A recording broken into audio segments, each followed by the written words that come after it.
سلام به همه دوستای خوبم، امیدوارم هر جا که هستین سلامت باشید و حال دلتون خوب باشه. اومدیم خیابون فرشته یا فیاضی. پیشنهاد میکنم تا پایان این ویدیو همراه من باشید تا ببینیم محله‌ای که انقدر به اسم محله لاکچری میشناسنش چی داره و چه چیزی باعث شده که قیمت ملک و مغازه ها توی این محله انقدر بالا بره.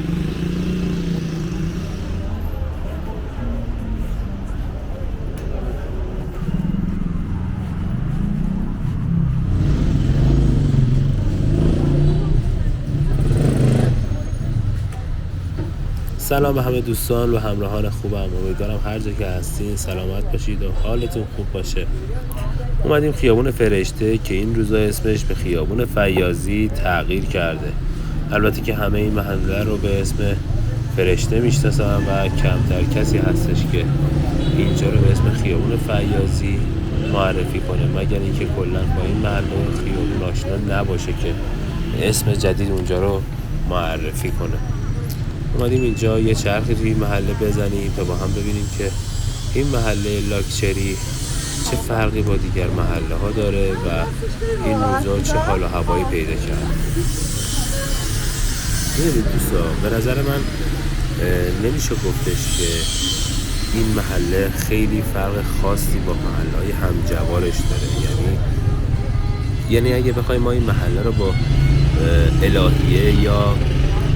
زعفرانی مقایسه کنیم خیلی اختلاف خاصی با هم دیگه ندارن، اما خب شاید سازنده های بنام و اون معماری خاصی که تو بعضی از ساختمون های اینجا انجام شده باعث شده که این محله و این خیابون کمی متمایزتر از خیابون ها و محله های دیگه بشه و قیمتش تغییر کنه، که خب البته این که دهن به دهن بچرخه و یه محله یواش یواش خودش رو به عنوان یه محله لوکس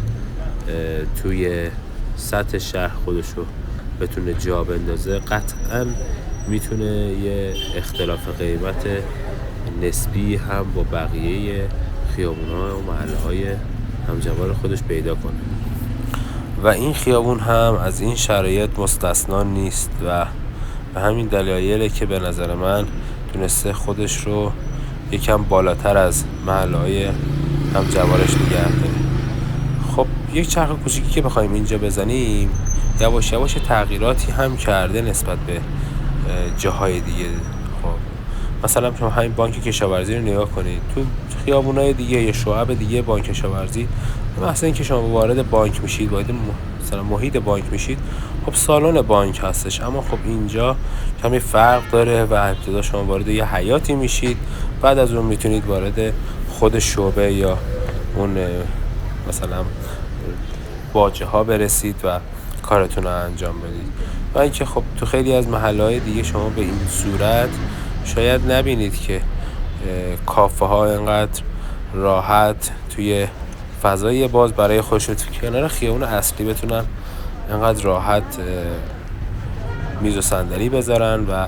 از مشتریاشون پذیرایی کنن. مثلا شما تو همین پاساژ خیلی کوچیک رو نگاه کنید، اونقدری مغازه نداره نسبت به پاساژهای خیلی لوکس و بزرگی که الان تو سطح تهران هستن، اما طبیعتاً قیمت‌های فوق‌العاده‌ای دارن و از برندهای خب خاصی داره اینجا استفاده میشه برای فروش. پس همینا میتونه خب یواش یواش یه منطقه رو یه منطقه خیلی لوکس و لاکچری تبدیل کنه دیگه. هرصد البته که خب ساختمون سازی و اون معماری که توی ساختمون رو اجرا میشه هم خیلی میتونه تأثیر داشته باشه. مثلا شاید تو هر محله‌ای شما نتونید خب ساختمون‌های خیلی خاص با معماری و متریال‌های خاصی پیدا کنید، اما خب توی این خیابون هر جوری که بخواید با بهترین متریال که حتی شاید کوچکترین چیزها، یعنی نمیدونم شاید بی ارزش ترین وسیله‌ای که توی ساختمون سازی اجرا میشه، شاید میشه گفت مثلا لوازم سرویس بهداشتیش هست، مثل چه میدونم مثلا سیفون توالت هستش که اینجا حتی اینجور چیزها هم امکانش هستش که توی ساختمون از خارج از کشور و یه به قول معروف چیز جنس وارداتی استفاده بشه.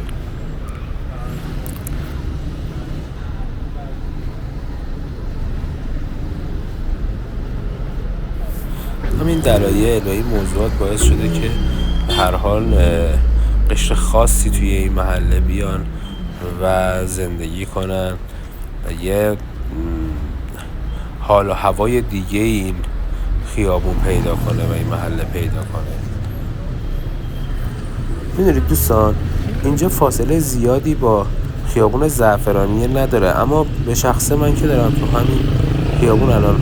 راه میرم و حال و هوای اینجا رو بهتون میگم، خب به نسبت اونجا یه حال و هوای شادابتر و زنده تری نسبت به اونجا داره. خب دلیلش هم به نظر من وجود این کافه هایی هستش که اینجا هستن و مغازه هایی که تو بر خیابون قرار گرفتن. این یه جورایی اینجا رو کرده پاتوق و حالا هوای مثلا خیابون گردی به اینجا داده، در صورتی که خب تو خیابون زعفرانی شما از این قضیه نمیتونید خیلی ببینید و یا اینکه استفاده کنید، چون که اونجا یه جورایی منطقه مسکونی کاملا شده و خیلی از اینجور چیزا نیستش اونجا. خب همین دلیل باعث شده که مردم بیشتری به اینجا بیان و شاید از محله های دیگه حالا یه مقدار پایین تر یا جاهای دیگه بیان برای این توی این خیابون و از کافه ها از خب رستوراناش استفاده کنن و همین دلیلی شده که اینجا یواش یواش یه اسمش بیشتر بین مردم بچرخه و اون شور و حالش برای همدیگه تعریف بشه و اون اسم لاکچری بودن و مدرن بودنشو خود مردم بین هم چرخونده باشن و جا انداخته باشن. میگم این یه درصدی از این قضیه میتونه باشه، چون اگر فقط به حرف باشه که خب این قضیه امکان پذیر نیست. اینها همه با همدیگه بوده، یعنی صحبت کردنه، حرف زدنه، معماری خاص، وجود مغازه ها، برندهای خاص، همه اینا تونستن یواش یواش یه محله رو درست کنن به اسم فرشته که این روزا همه به عنوان یه محله لاکچری میشناسیمش و قیمت ملک و مغازه تو اینجا شاید میلیون ها تومن باشه. یعنی میلیون ها تومن که دیگه به متراژ بخوای به قیمت کل بخوایم بگیم میلیاردها تومن، 10 میلیارد، شاید 100 میلیارد قیمت اینجور ملکا باشه. اینجا دیگه من فکر نمی کنم ما بتونیم چیزی رو زیر متری 400-500 میلیون تومن پیدا کنیم دیگه. یعنی اگه شما یه جای خیلی کوچیکم بخواید تهیه کنید باید چیزی هول و هوش 60 میلیارد هزینه کنید. حالا شاید مجدداً همونجوری که تو بعضی از ویدیوها گفتم بگیم که 60 میلیارد تومن شاید برای خیلی ها پول آنچنانی نباشه، اما به هر حال برای عموم جامعه شاید 94-5% جامعه این مبلغ دست نیافتنی باشه، حداقل برای خرید یه ملک که شما باید پولتون رو کاملا بخوابونید و دیگه استفاده ای ازش نمیتونید بکنید. مبلغ خیلی زیادی میتونه باشه. به هر حال اگر کسی کاسب باشه و یه بیزینس خاصی داشته باشه باید خیلی پول داشته باشه تا بتونه حداقل شاید 60 میلیارد تومن اصلا شما اینجا چیزی هم نتونید پیدا کنید، ولی به هر حال باید حداقل 60 میلیارد تومن بذاره وسط و بتونه یه ملکی رو بگیره که عملا از اون دیگه درآمدزایی نمیتونه بکنه. یعنی کاملا یه پول بلوکه شده ای هستش. از نظر البته کاسبی دارم صحبت میکنم. به هر حال یه کسی که به قول معروف بیزینسمنه و میتونه با پول بازی بکنه شاید به راحتی نتونه این پول رو بخوابونه و برای مدت ها ازش استفاده نکنه. خب اینجا خیابون آقا بزرگی هست، یکی از معروفترین خیابون‌های فرشته با هم بریم داخل این خیابون ببینیم به چه صورته و اینجا چجور حال و هوایی داره.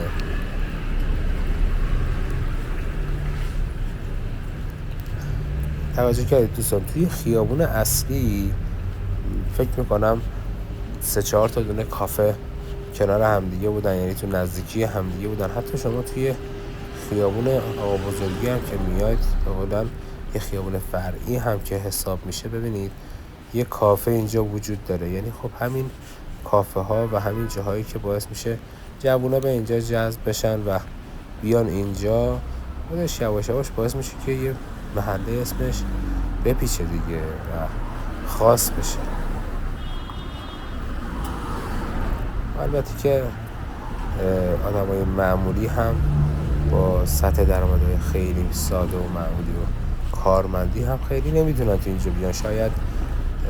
نهایتاً بتونن 1-2 بار بیان از اینجا استفاده کنن، مگر اینکه حالا اگرم کارمند هستن کارمندهای خاص با درآمدهای بالایی باشن تا بتونن از کافه های اینجا و رستوران های اینجا و حتی باشگاه اینجا بتونن استفاده کنن. چون هزینه باشگاه ها و خب به هر حال این کافه رستوران ها مبلغ کمی نیستش به اون کسی که میاد اینجا بخواید یک بار از منوش چیزی انتخاب کنید و نوش جان کنید. خب هزینه کمی نیستش، بس هر کسی نمیتونه هر روزی که خواست یا هر چند باری که خواست بیاد و اینجا بتونه وقت خودش رو بگذاره، مگر اینکه عرض کردم درآمدهای خیلی خاصی داشته باشن یا بیزینس خیلی خوبی داشته باشن بتونن از پس این خرجه بر بیان.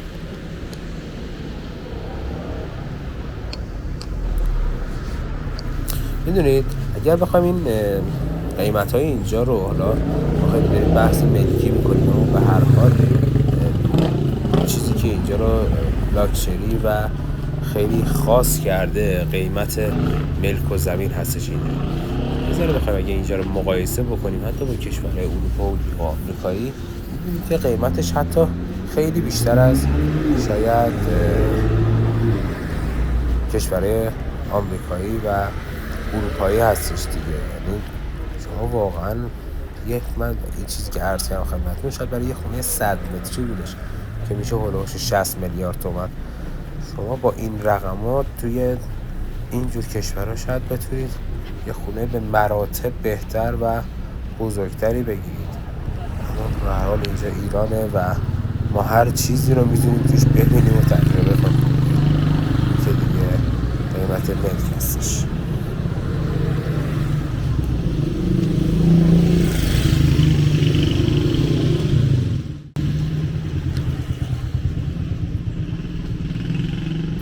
و طبق معمول آرزو میکنم که هر کسی که تلاش میکنه برای کاری که داره و راهی که داره میره و سد خودش رو به قول معروف میذاره، یک روزی برسه که بتونه به راحتی هرچه تمامتر این محله ها یا هر محله‌ای که دوست داره بالاخره برای خودش یه واحدی رو بگیره، یا حتی اگر دوست داره توی این محله ها کاسبی کنه بتونه مغازه‌ای رو بگیره و اینجا بتونه صاحب ملک بشه. و این میتونه حق مسلم هر کسی باشه که زحمت میکشه و تو راه اون بیزینس خودش یا اون فن و حرفه خودش تلاش میکنه و نهایت زحمت رو میکشه.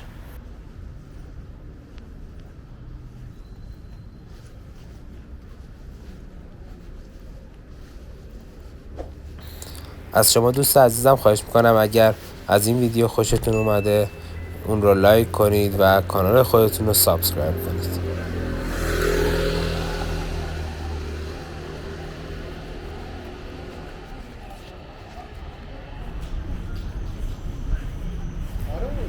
این محله خیلی جاها رو داره که میتونیم با هم دیگه بچرخیم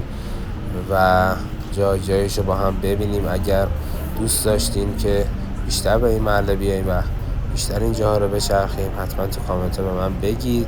تا من هم توی فرصتهای دیگه اینجا بیام و براتون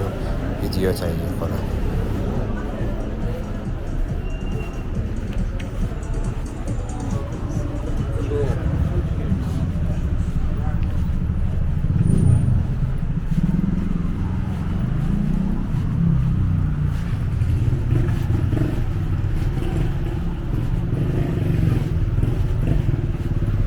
دوستان خوبم، در پایان و تا یک ویدیوی دیگه شما رو به خدای بزرگ میسپارم و امیدوارم هر جا که هستین موفق باشید.